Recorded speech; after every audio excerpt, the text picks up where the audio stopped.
Hello, welcome to the Security Update with me, Hamse Daabjeerin. In this program, we will be covering for you the latest stories that matter security in the African countries, from West to Horn of Africa. Ahead on the program, Somalia and Ethiopia military chiefs held talks on security cooperation. Eritrea reviewed its U.S. sanctions on army official. 15 kidnapped students freed by bandits in Nigeria.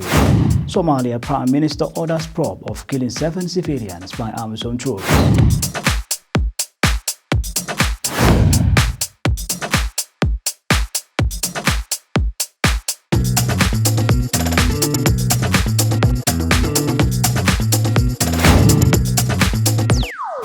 Welcome to the program.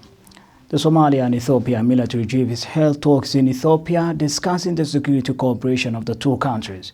During the meeting, the two military chiefs never made a statement on allegations of the missing Somali military trainees who were reportedly dead in the Tigray region.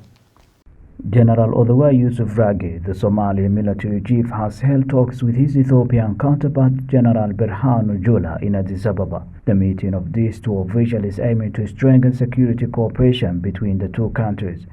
Ethiopia is a true contributing nation to the AMISOM mission. At one point, it provided 4,395 uniformed personnel before being forced to withdraw thousands of troops in mid-November, when Ethiopian federal soldiers began fighting against forces loyal to the TPLF from the northern region of Tigray. According to military officials, the two commanders discussed the AMISOM mission and strategies to defeat Al-Shabaab. General Ragi thanked Ethiopia for being a security partner and commended Ethiopia's role in the war against Al-Shabaab. Meanwhile, General Jula said that Ethiopia would continue to assist in supporting Somalia in terms of security. During the meeting, the two military chiefs never made a statement on allegations of the missing Somali military trainees who were reportedly dead in the Tigray region. Eritrea's foreign ministry has completely rejected the U.S. sanctions on its army chief, describing them as utterly baseless. Philippos Wolde Yohannes was accused of being in command of the forces in Ethiopia's Tigray region that carry out human rights abuses. But Eritrea, in its statement, asked the U.S. to table facts to prove its false allegations. Its foreign ministry asked the UN Security Council to intervene and ensure the sovereignty of nations is upheld. The information minister tweeted the full statement. The statement says the U.S. administration has leveled unacceptable accusations against Eritrea, announcing associated measures that it will take against the Chief of Staff of Eritrea's Defense Forces under what it terms as Global Magnitsky Act. It stated that the government of Eritrea rejects both in letter and spirit the utterly baseless allegations and blackmail directed against it. The government of Eritrea has also urged the UN Security Council to shoulder its responsibility to deter and seek redress to repeat acts of flagrant violations of international law and the sovereignty of peoples and nations by the United States of America. Under this action, all property owned by Gen Philippos will be blocked and any business with them in the U.S. is prohibited. The U.S. has called on Eritrea to withdraw its forces from Ethiopia. Shortly after Somali forces reclaiming the authority of Amara town, which is in central Somalia after Al-Shabaab briefly captured it, the Somali forces said at least 90 Al-Shabaab fighters were killed in airstrikes. The federal troops of Somalia said 90 Al-Shabaab fighters were killed in U.S. airstrikes on Tuesday in Amara town. This follows Somali security forces recapturing the town of Amara in the central Galmudug region after Al-Shabaab group briefly took over early Tuesday. The attack on Amara and a subsequent roadside explosion in the same vicinity killed at least 6 people, including 4 Somali soldiers. The U.S. military in Africa, known as AFRICOM, later confirmed conducting a collective self-defense strike against Al-Shabaab fighters. AFRICOM said the group engaged in active combat with Somali forces. Witnesses and officials told the media that Al-Shabaab fighters began the attack with a suicide vehicle porn explosion detonated near an army base. Galmudug officials disputed allegations that the town fell to Al-Shabaab and said the group loaded a truck with sheep and goats to squeeze the explosive-laden vehicle. Amara is one of 3 towns recently captured by Somali forces, with the U.S. providing occasional air support after Al-Shabaab reportedly posed a threat to the Somali forces. 15 more students of Bethel Baptist High School, Marapan, Damishi, Kaduna State, northern Nigeria, have regained their freedom after 48 days in captivity.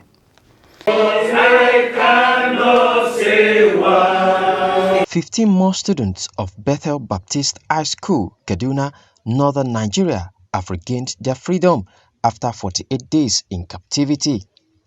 Reverend John Ayab, the state chairman of the Christian Association of Nigeria, said this while briefing journalists in Kaduna State. He said about 63 more students are expected to be released by the kidnappers. He expressed optimism that the remaining students will be released from captivity. Although the number is smaller than what we were expecting, because we had 78 out there, they've given us 15. That means 63 to come. But in everything, God says we should give thanks, and we are giving thanks for what He has done. And we are trusting that the same God who has brought these 15 out is going to help us to receive the other 63. We have great hope in God, and we keep praying and keep asking God for help. Some of the parents and students could not hold their tears as they were reunited for the first time in over 40 days.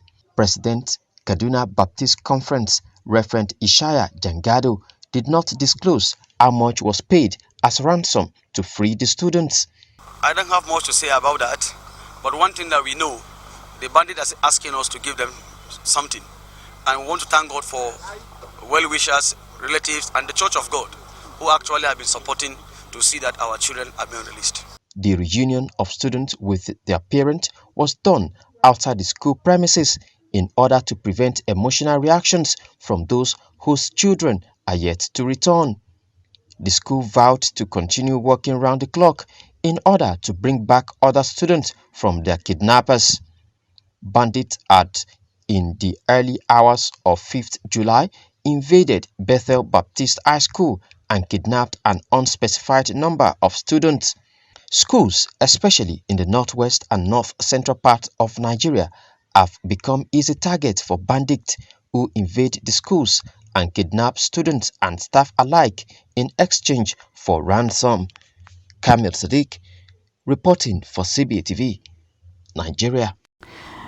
Bold Rusesabagina, the Hotel Rwanda hero turned government critic, was denied access to Kigali prison, where his client is being held pending the verdict of his trial for terrorism and deported to Belgium.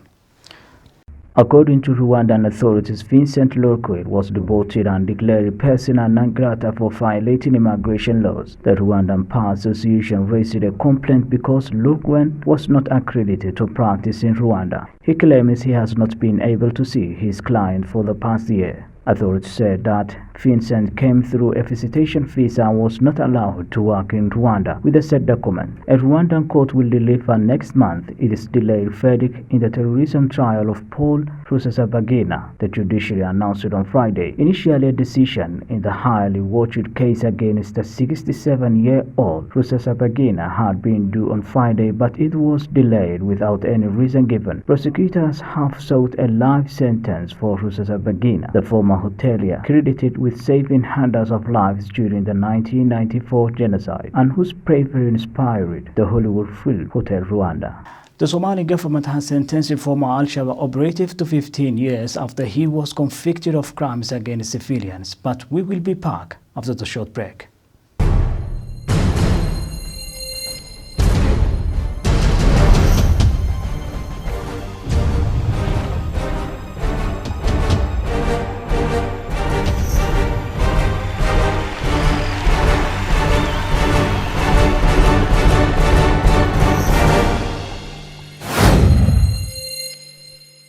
Hello out there. Tune in to CBA TV, the voice of East Africa and beyond. There's so many people around the world who are watching along with you.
Somali government has sentenced a former Al-Shabaab operative to 15 years after he was convicted of crimes against civilians. The Somali military court carried out sentences and executions to Al-Shabaab militants and government soldiers who commit crimes.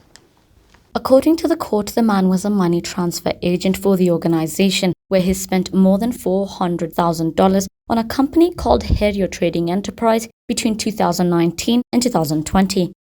The court said some of the money went to Ugandan and Ethiopian nationals in South Africa.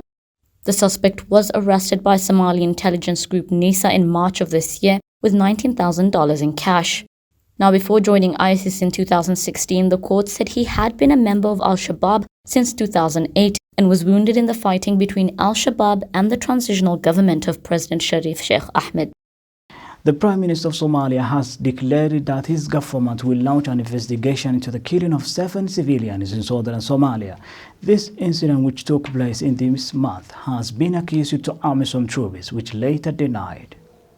Mohammed Hussein Roble, the Prime Minister of Somalia, has launched an investigation into the killing of 7 civilians in southern Somalia. The Prime Minister's office affirmed that a ministerial committee has been formed to probe this case. The Prime Minister also held talks with the Ugandan ambassador to Somalia, Nathan Mugisha, in Mogadishu on the incident.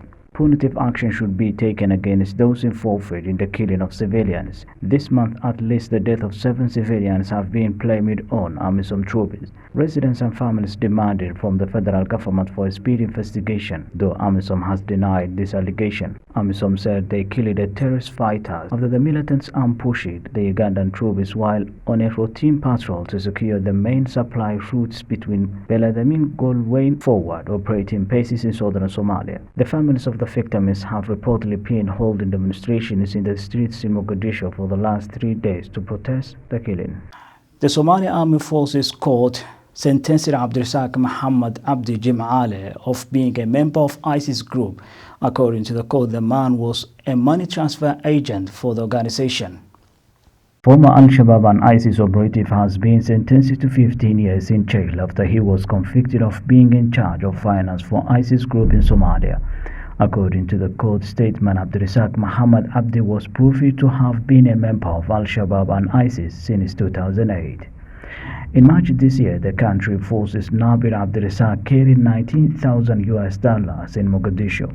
The military court often carries out sentences and executions to Al-Shabaab and government soldiers who commit crimes. Somali forces backed by troops of the African Union mission in Somalia have been fighting against Al-Shabaab fighters for more than a decade. And with that, the story of the Somali Armed Forces Court sentencing Abdirazak Muhammad Abdi Jim'ale to 15 years in prison for being a member of ISIS, we'll wrap up our program for this time. Thank you very much for being with us. This is me, Hamse Daabjeerin.